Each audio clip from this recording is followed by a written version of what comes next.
Hello, faith leaders, and welcome to Breaktime. Today's proverb is 30, verses 24 and 25. 4 things on earth are small, yet they are extremely wise. Ants are creatures of little strength, yet they store up their food in the summer. And so today we're going to talk about ants. And I call this ant mentality because I think about how industrious and how productive ants are. It doesn't seem like and I get my teaching from watching the movie Ants and anyway, but it's just amazing to me how busy they can be, the pre-knowledge that they have to store up what they're going to be in need of. And so they all fall in line. It seems like every one of them has a part. So what can we learn from that as leaders? Well, leaders, we are called to be productive, but our calling is to follow first and foremost. And so when we are following, our initial follow is to come and I will make you fishers of men. And so the Lord invites us into this calling no matter where we are at. And as we enter into this calling, one of the greatest places, the places of influence that we have is at work.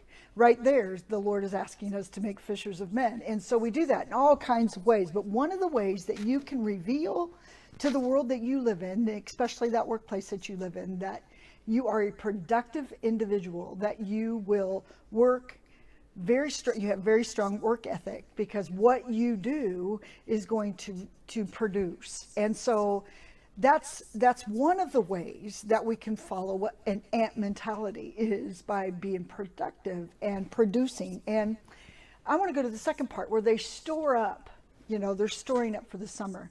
And so the Lord invites us into this calling that our treasures are not here on earth, but they're in heaven. And so again, each day we have this opportunity to impart into heaven the treasures of heaven, to continue to build there, to let that be our focus, our foresight of where our production is going to be. It's not going to be here on earth. We're not going to store up treasures here on earth where it moth and rust and all those things destroy, but we get to store up treasures in heaven.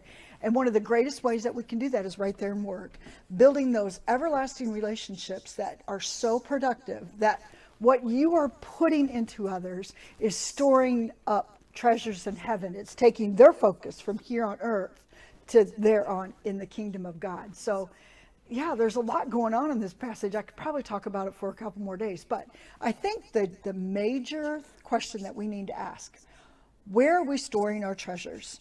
Are we storing treasures here on earth? Are we storing treasures in heaven and being kingdom productive people?